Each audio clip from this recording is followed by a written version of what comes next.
казвам добър вечер на господин Василев. Добър вечер. Всъщност цитираме едно ваше интервю, в което казвате, трябва България да настоява за мерки срещу пришълците, срещу нелегалните мигранти. Какви мерки, господин Василев? Ето виждаме, че сега пак се разигра драмата по границата ни с Турция с нелегални мигранти, за пореден път пробутани от нашата съседка. Мерките са няколко. Едните са физически мерки, които да предотвратят на влизането на тези нелегални мигранти. Това е оградата. Не тази ограда. А за случая трябва да се издигне бетонна ограда. Второто нещо, което трябва да се направи, трябва България да поиска ултимативно да кажем, от Европейския съюз да изиска от Турция да си приема обратно имигрантите, които е пропуснала или които е препратила в страна от Европейския съюз. Това българското правителство не е в състояние да го направи. Това българските власти не могат да го решат. Страх ли ги е, не знам какво и така нататък. Това трябва да го направи Европейския съюз. И България трябва да поиска от Брюксел съвсем ясно и категорично да застане до нея и да прояви солидарност, за да може да се справи с този много тежък проблем. Добре, да, това не е ли всъщност работа и на самия Европейски съюз, който в крайна сметка ние сме негова външна граница и той е заинтересован, даже без да ни пита за такова нещо. Не е ли заинтересован самия Европейски съюз да отбранява външната си граница от такива нелегални имигранти? И защо не го прави? Оказва се, че не го прави, защото на срещата на 23 април на държавните глави, които се занимаваха с въпроса за имиграцията, и на вчерашната среща, която беше пак по същия въпрос, нашите не поставиха въобще въпроса за нелегалната имиграция, която идва от Турция. Всички са се вторачили в Средиземно море. Да, оттам идват големи тълпи хора, които нахлуват в Европейския съюз. За тях се вземат мерки. Аз не мога да си представя, ще ви кажа защо, имам обяснение на това нещо, но как нашите и на предишната среща и на 23-ти, и вчера в Брюксел, те не казаха, че заедно с Европейския съюз, заедно с Средиземноморието, Европейския съюз трябва да пази и сухопътните граници на Европа. Тоест, границата между България и Турция и между Турция и Гърция, разбира се. Защото ако се спре този поток през Средиземно море, цялата тази тълпа ще се насочи и тези хиляди, десетки хиляди, стотици хиляди нелегални емигранти ще се насочат и ще минат през Турция и от тук през отворените врати ще нахлуят много лесно в Европа. Само че преди да нахлуят в Европа, така както е било някога в 13-14 век, те ще ни поразят първо нас. И след това ще тръгнат към Европа. И точно какво ви е обяснението? Защо Европейския съюз не се самосезира за това, което се случва? И от друга страна, защо пък българските управляващи дори не искат да отворят дума? Даже много често сменят темата, говорят, че това са бежанци, а те не са бежанци, очевидно. Нали? Това не са хора, които бягат от територия, в която има военни действия. Бягат от мирна страна, като Турция. Защо нищо не се прави? Това да не е бизнес или нещо друго. Или стратегия за промяна на генофонда. Има различни теории. Изборих две от тях. Аз имам една много просто обяснение на това нещо. Защо става така? Първо трябва да вземем предвид една цифра. 62% от нелегалните имигранти, които влизат в България и искат статут на бежанци, го получават. Това е рекорд за Европа. Нито една друга европейска страна не дава такъв безумно висок процент бежански свидетелства на хората, които навлизат. Процента може да е 5, може да е 8, може да е 10, 62%. Това сигурно е подплатеност нещо. Да, и това ме връща на една история, която аз знам от началото на 70-те години в Ливан, когато живеех там, когато след войните, 67 година, Израел гонеше палестинците. Както може, колкото може да ги изгони от окупираните територии. И те навлизаха в Ливан защото се говориш, че ливанските власти получавали по $500 подкуп за всеки ливански беженец, който пускат в всеки палестински беженец, който пускат в Ливан. Така за кратко време държавата се напълни с няколко стотин хиляди палестинци, бежанци, всичките бяха въоръжени и естествено в един момент техните интереси да отидат срещу тези на Ливан и тогава пламна гражданската война. Аз не изключвам същата схема и в България. Защо иначе ще дават толкова много бежански карти, ако не получават нещо? Ние знаем, че сме тук корупцията, знаем на какво равнище е. Защо ще бъдат толкова убедителни в това да карат и да натискат всички местните власти да приемат бежанци? Защо ще мълчат пред Европейския съюз за опасността, която ни застрашава? Защо не повдигнаха въпроса за това, което действително е пряка и непосредствена заплаха за нашата национална сигурност? Не са неми, могат да говорят, могат да се изразяват и цялото това тяхно бездействие, престъпно бездействие по отношение на националните проблеми, може би има един много просто и елементарно обяснение. Така както днеска има изявление на един инспектор в ДАИ, че цялата система в Министерството на транспорта е така корумпирана и особено с даването на книжки, благодарение на които са и тези жертви по пътищата. Защо Министерството на транспорта да е така корумпирано, нали? А пък другите министерства да са света вода не напита. Да, логично. Това навсякъде всичко е проядено. А това, което казахте за Ливан, това е много интересно, защото по-късно ще си говорим за Македония. Там не се ли случи нещо подобно? Албански бежанци от войната в Югославия, след което преместиха се в Македония и започнаха да си търсят някакви права. Ама това е опасността, която нас не грози. Има ли такава реална опасност в България да се стигне до ескалация на такива етнически напрежения?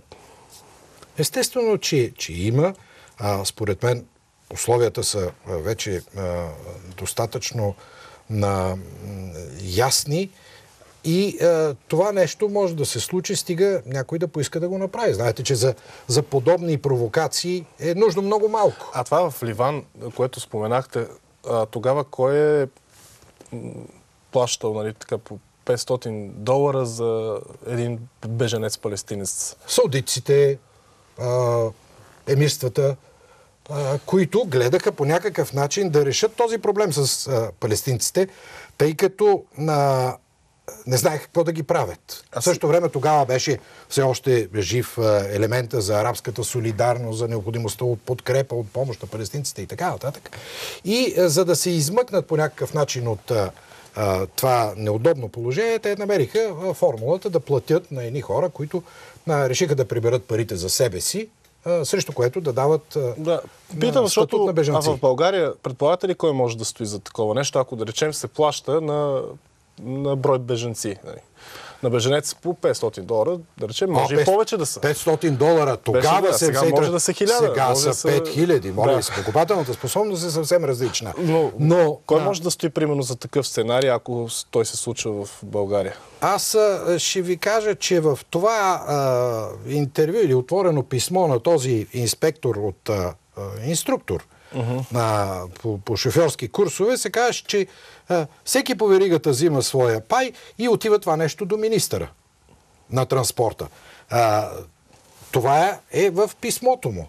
Значи, може би това е модела, който се прилага. Това е модел за разпределението. А мисълта ми беше, кой дава парите, според вас? Може ли да предположите? Ето, казахте, едно време Саудитска Арабия са давали на Ливан, за да приемат палестинци. Тук спокойно може да търсим отново Саудитска Арабия или петролните шейхства. Защото те са тези, които в края на краищата инспирираха, подпалиха войната в Сирия и този братоубийствен конфликт в Сирия, като въоръжаваха и даваха пари на опозицията. В резултат на което се роди и ислямска държава, която вече пропъди тези бежанци. Така че, може би, ако техните цели са да напълнят Европа с бедни, отчаяни, обезверени хора с друга култура, с друга култура, това е прекрасна възможност, като подкупват хората, които са по пътя. Откъде ще намерят иначе тези бежанци от Сирия, да речем, или от Ирак, или от Афганистан, по 1000 или 2000 евро, за да дадат на каналджиите, които ги прекарват през границата? Това е любопитно, защото и малки деца преминават стотици километри. Той с пари се прави, доколкото знам тук в нашия лагер в България има хора, които са видимо така разполагащи с много материални средства, позволяват си скъпи маркови дрехи, ходят. Интересното е, че си търсят оръжие да си закупят. Тук сме правили захармани, предавани и така нататък. Чувал съм и друга теза, че всъщност част от тези хора са наемници. Те са воювали срещу Асад, получавали са сериозни суми и сега Турция се отървава от тях или ги пренасочва. Или не ги пропуска, или не ги прехвърля, или каквото и да е. Важното е, че те са на наша територия, че много от тях са участвали се приема, че са участвали в стълкновения, че имат боен опит, че може би са участвали в терористични нападения и сега са или тук, или от България търсят път към Европа. А възможно ли е Европейския съюз, включително и българското правителство, защото този конфликт се случи по време на първия кабинет Борисов? Преди това пък Борисов ходеше при Асад. Ако се сещате, предполагам се сещате, ходеха при Асад. Имаха някакви взаимоотношения. След това го обяви. След това го обяви за много лош диктатор, защото Вашингтон казаха, че Асад е диктатор. Изведнъж се превърна в диктатор. И вие сте ходил при Асад, диктатор ли е? При баща му. При баща му. Възможно ли е сега, след като Европейския съюз, а после откриха и в тези воюващите срещу Асад опозицията му, откриха и оръжие от НАТО и така нататък, възможно ли е от някаква гузна съвест или някакъв по-сериозен план да си затварят очите за преминаването на нелегални имигранти през България за Европа? Съвест в глобалната политика няма. Такъв термин не по-скоро някакъв коварен сценарий. Коварен или не. За едни коварен, за други благоприятен. Винаги е така в международната политика. За едни сватба, за други брадва. Да. Нали, по-български. Така че, но в края на краищата нас не би трябвало толкова да ни занимават такива конспиративни теории. И това кой би могъл да бъде отзад и кой би имал интерес и какъв е стратегически има интерес. Това, което за нас просто е необходимо да си затворим границата и да не пускаме тези хора, които нарушават обществения баланс, нарушават нашите традиции, чието брой може да доведе до рязко нарушаване на религиозното и етническото равновесие в страната и вкарването на хора с боен опит или участвали в терористични операции може да е изключително опасно, защото тези подобни спящи терористични клетки могат във всеки един момент да бъдат възбудени и да предизвикат проблеми с изключително трудно решими от нашата държава, от нашето общество и от нашите служби за сигурност. То, нали, наскоро в България имаше ситуация, в която управляващите казаха, че няма риск от терористичен акт, но в същото време видяхме, че еврейското училище затвори. Необяснимо защо. След това имаше такива информации, се спускаха, че има опасност в метрото да се пътува в молове. Цяла Европа има такава опасност от тероризъм. Това е и Европа, и в Съединените щати, и навсякъде опасността от тероризъм. Решението просто затваряме границите и... Но ние трябва да се изолираме и да се запазим от това, което ни застрашава.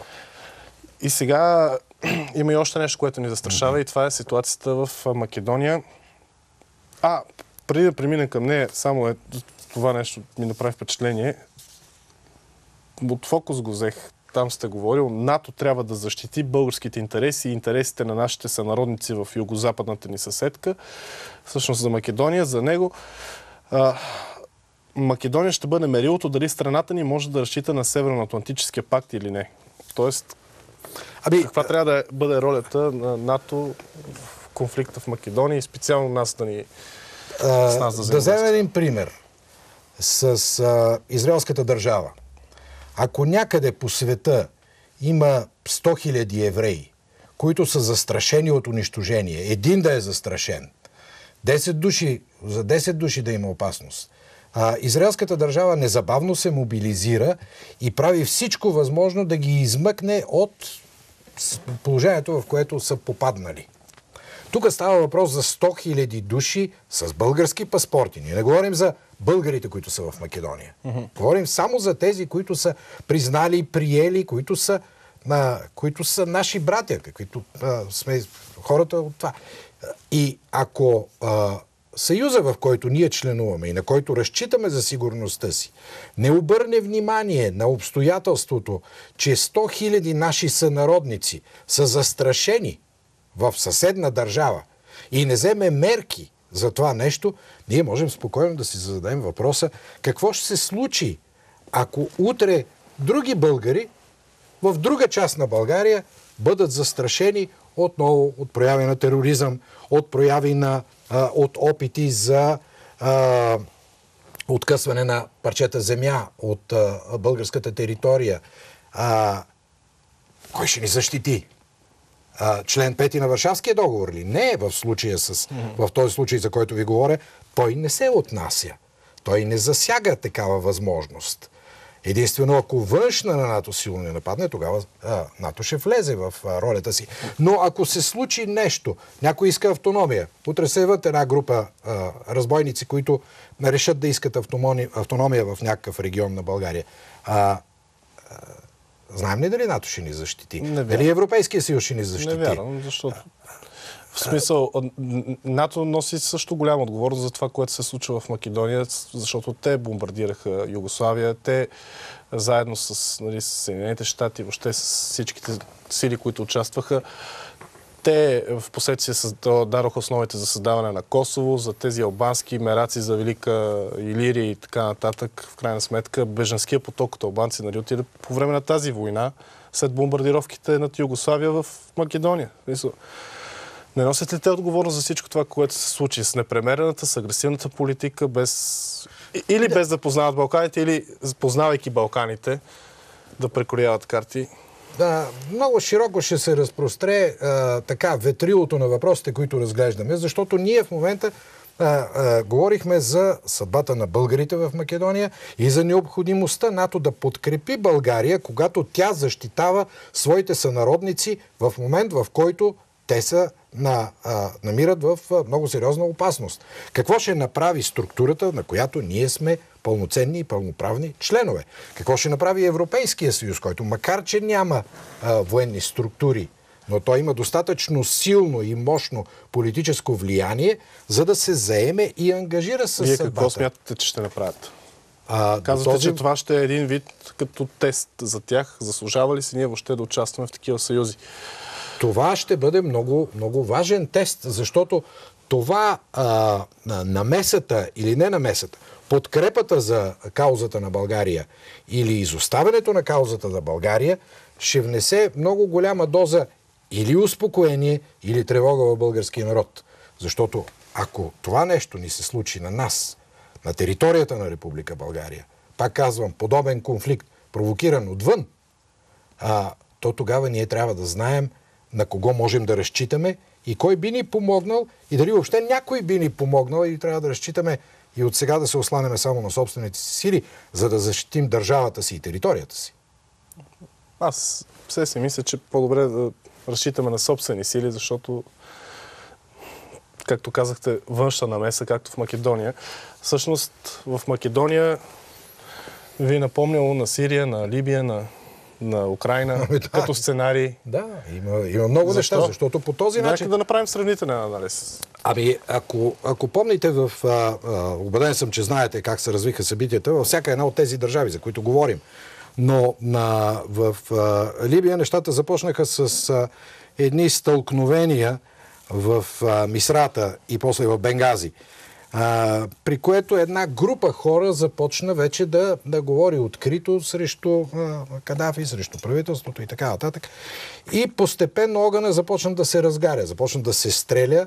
Почна ли да се стреля? Това е началото на конфликта. Така, по същия начин започна и в Сирия, където в Хомс и в Хама, два града, които са от крепостите на мюсюлманските братя, започнаха откъслечни инциденти един или друг, постепенно прераснаха в стълкновения. Веднага се заговори за необходимостта международната общност да се намеси. международната общност изчакваше да се разпали конфликта и в един момент, когато в Либия силите на Кадафи бяха почти обкръжили бунтовниците в Бенгази, френската и британската авиация се намесиха и бързо беше бяха обърнати съотношението на силите. Съотношението на силите беше обърнато и везните се наклониха в посока на тези, които имаха естествено превъзходство от въздуха. В Сирия започна по същия начин. Постепенно, очевидно с многото пари на Саудитска Арабия, на Катар, с парите и подкрепата на Турция, това движение започна да се разгаря. То не е ново.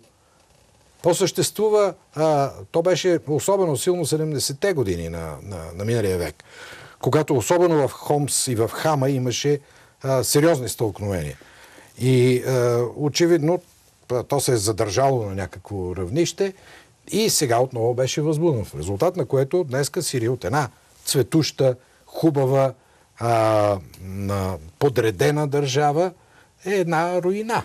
И аз не знае, но мисля, например, че Палмира, в която аз съм ходил и която съм се възхищавал и съм снимал филм за Палмира, днеска в този момент може би вече се руши безпощадно това хилядолетно наследство на цялото човечество от ислямската държава. Така че паралелите са очевидни. Това, което ставаше на едно място, на друго място, Украина подобно, същата работа. И твърде вероятно е това нещо, много прилича на това, което става в Македония по схема. А това в Украина, понеже и Виктория Нюлан, тя беше така безупречно цинична, да наречем. Ти си каза, 5 милиарда сме дали на НПО-та и така нататък.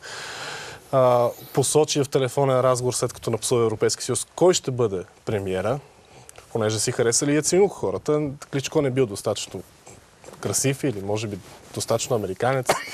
По-скоро германците май стояха зад него. В смисъл, откровена, безпардонна намеса в вътрешните работи на държава. Казват как се кадрува. Това не беше ли отговор Украина за това, че Руската федерация спря Съединените щати, когато искаха да нападнат Сирия? И не е ли сценариста във Вашингтон? Вижте, пак ви казвам, аз се задълбочавам и се опитвам да и разсъждавам върху чисто нашите интереси. И там, където нашите интереси се простират. Тук става въпрос, ние отново сме засегнати, но става въпрос за действия на няколко държави. Съединените щати, Русия, Украина, които в края на краищата нас първо ни засягат дотолкова, доколкото в района на военните действия страдат българи. В Либия ние нали участвахме активно, защото сме с американците. В Сирия пак участваха активно с дипломация, нали, с Борисов, изказвания и така нататък. Диктатора. В Украина също взимаме така активно участие. Тоест засяга ни това нещо.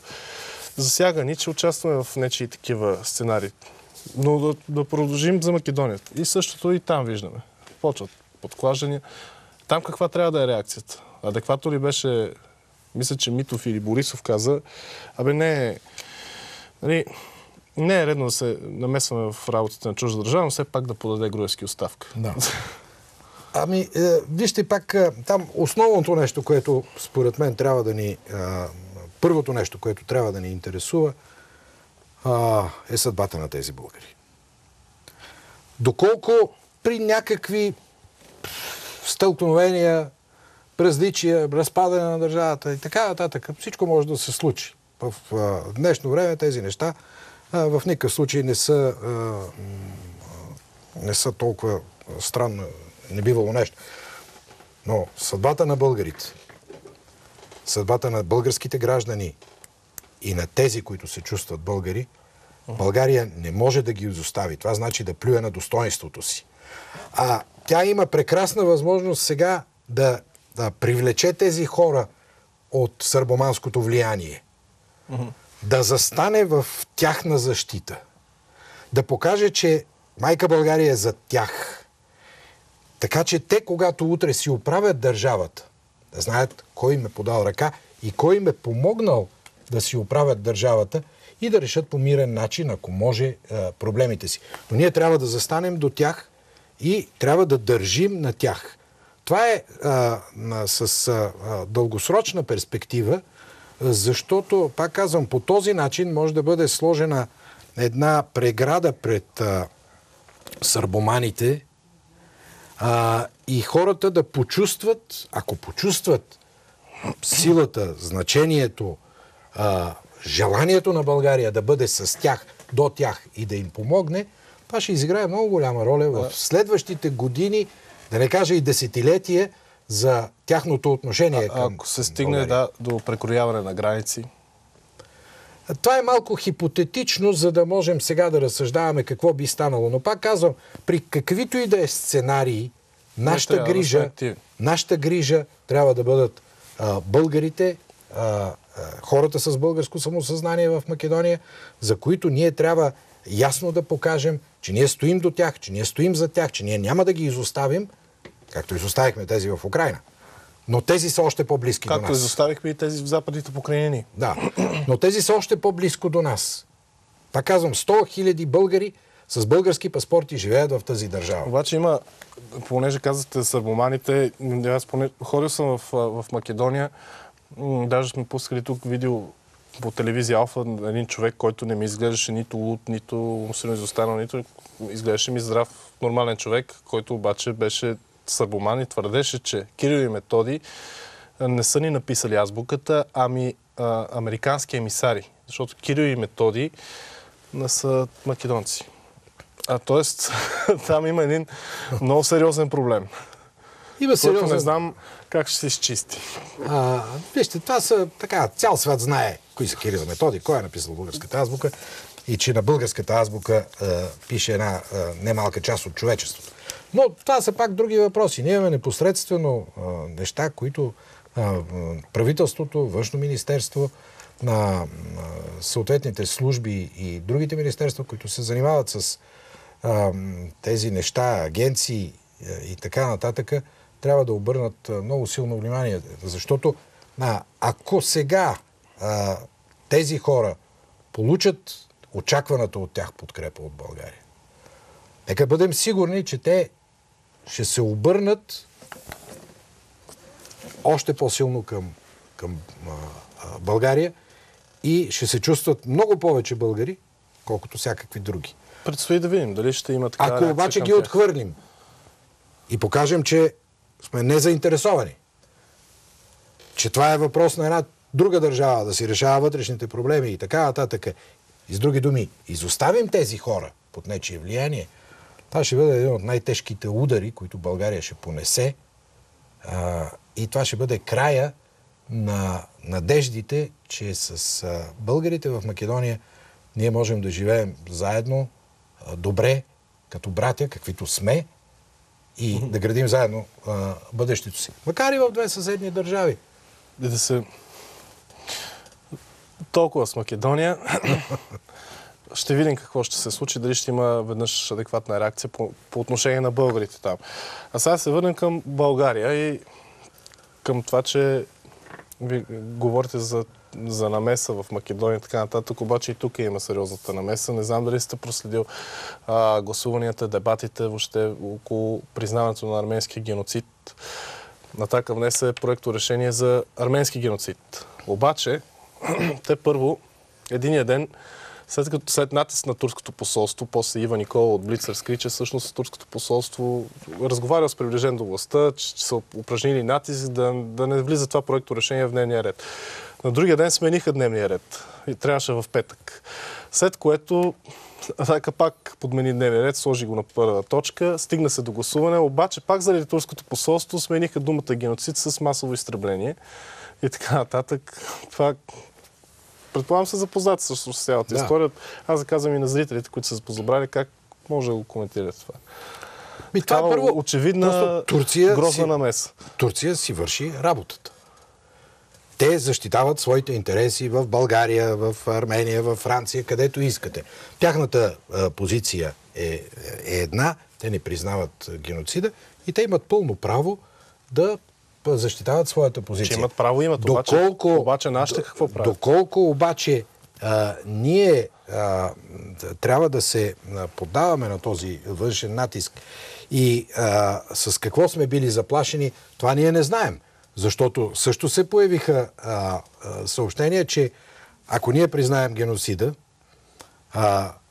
Турция може да преустанови тази възпираща роля, която играе по отношение на нелегалните имигранти и да ги пусне да хукнат из България. Десетки хиляди, стотици хиляди. Това е грозен рекет. Ако има, както казахте, ако имаме партньорите, трябва да скочат веднага и да кажат, чакайте малко, защото нашите партньори, Европейския парламент признава арменски геноцид. Геноцид, не масово изтребление. Да. Така че... На български геноцид, масово изтребление, думата масово изтребление означава геноцид. Да, това, че ние не сме използвали думата геноцид, все пак и това, което беше направено, не беше малко. Пак е нещо. Това, че България за първи път Народното събрание прие такава формулировка масово изтребление, това за мен е равносилно на геноцид. Ние правихме хронология, между другото. 2005-та близо 10 опита прави атака за признаването на геноцида. И най-накрая, и дори в тази усъкътена форма, поне са признавани.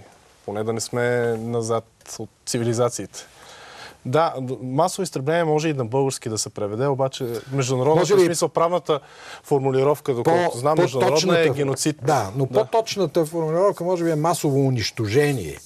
Но много е тънка границата между изтребление и унищожение и така нататък.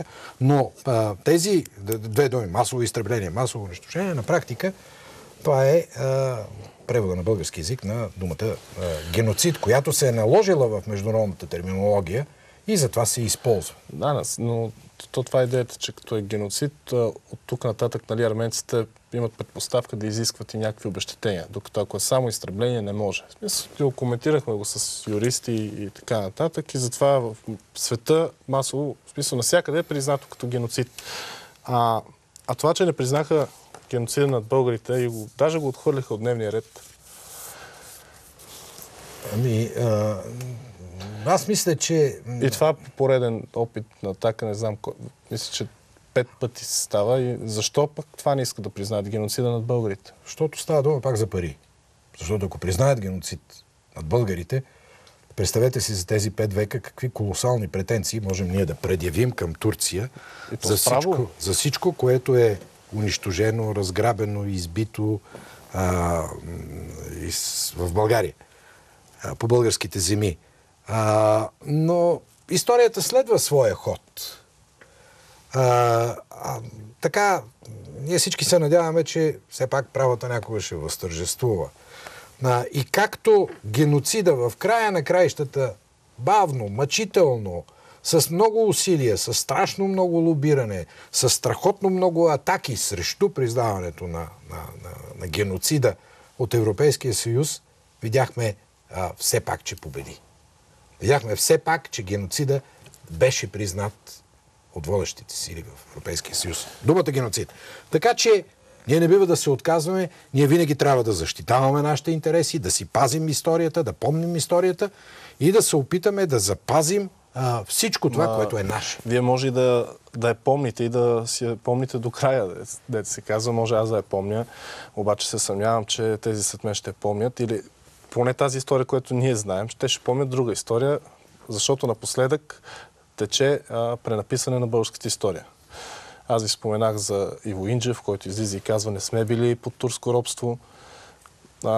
Има руско съучастие в архивите, проговарят, има руско съучастие в обесването на Левски. Не ги видях тези архиви, дори в неговата дописка там. И не е само той. Оттам има движения, протестни мрежи и така нататък. Ходят по медиите и обясняват, че не е имало турско робство. Вижте, аз пък ще ви кажа другия полюс. Аз от 7-8 месеца се занимавам с организирането на едни клубове млади възрожденци към Общобългарския комитет Васил Левски в цялата страна. И вече имаме над 90 клуба. Това са децата от главно между 4 и 12 клас. И непрекъснато правим срещи с тях. Само в миналата събота, петък бях в Плевен, където се събраха около 150 деца, само от град Плевен, само членове на клубовете млади възрожденци от повечето училища в Плевен. И тези деца, много от тях знаят българската история, която няма в учебниците, която липсва в вече в официалните източници, я знаят от учителите и от родителите си толкова добре, че аз им се възхищавам. И те много от тях са се заели с това да знаят историята си, което значи, че те ровят във всичко това, за което ние говорим. А кой ни я пренаписва? Защо трябва да има такова противопоставяне между общество и образователна система? Тук вече говорим за противопоставяне. И тук имам колеги с деца, които казват, аз не мога да уча децата си на такива глупости. Един ред да няма за баташкото клане. Да. Разбира се, че учебниците по история, аз много пъти съм се разправил, ходих даже при министъра на образованието, бяхме с академик Косев, с академик Марков и с професор Митев, за да поискаме от него обяснение защо все още продължава да се разпространява един скандален учебник за трети клас, казва се "Човека и обществото", мисля, не е даже история, който представя и Левски, и Ботев, и Възраждането, и нашата история, и Самуил, и така нататък, по един отвратителен и много превратен начин, написан от три историци. Някакъв, само пример, ако се сещате. За Левски има няколко думи. Казва се, че в Отоманската империя християните и мюсюлманите, християните са могли да изповядват свободно своята вяра и са живеели с достоинство. Да, това го има, как моля ви се. Левски какъв е терорист. Левски го изкарват, едва ли е терорист. Ботев също. За Ботев има 3 реда. Тоест ние учим от турска гледна точка историята ни. Затова е скандален. И какво ви каза този министъра? Министъра се заинтересува от това. Той си взе бележки. Аз знам, че за него не е възможно да вземе този учебник, да го хвърли в коша и да каже този парцал няма да го изучавате. Но аз съм убеден, че когато се говори, когато се убеждава, когато му се покаже това нещо, даже и за арменците пише, че и те си били запазили достоинството. Не само ние българите, и арменците. Нали? Клането е да си запазиш достоинството. Че в края на краищата ще има нова методология и учебниците по история ще бъдат писани от действителни историци, а не мекерета на една или друга фондация. Да, иначе ще останем без история. Няма да остане без история. Ще бъде турска история на България. Това, което ви казах за децата, и то от деца има от 3-ти, 4-ти клас, които пишат такива вълнуващи есета за нашата история и за това какво са представлявали възрожденците и какво значат борбите за свобода. Има ли руска намеса в обесването на Левски?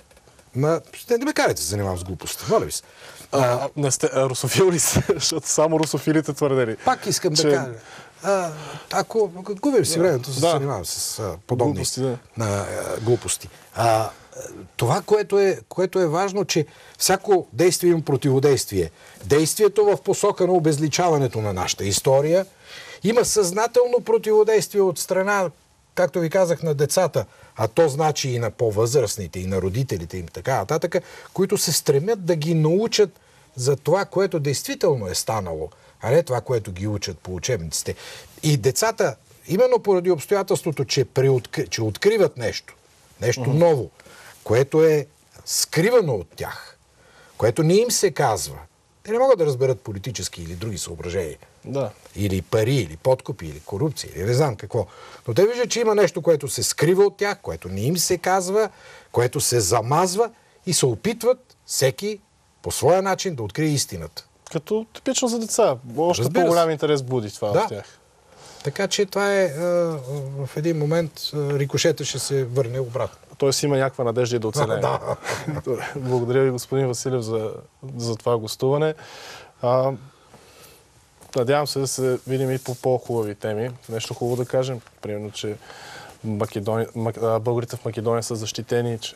Аз ви казах хубаво нещо за тези млади възрожденци. Да. Разбира се. Завършиме с оптимизъм. Разбира се.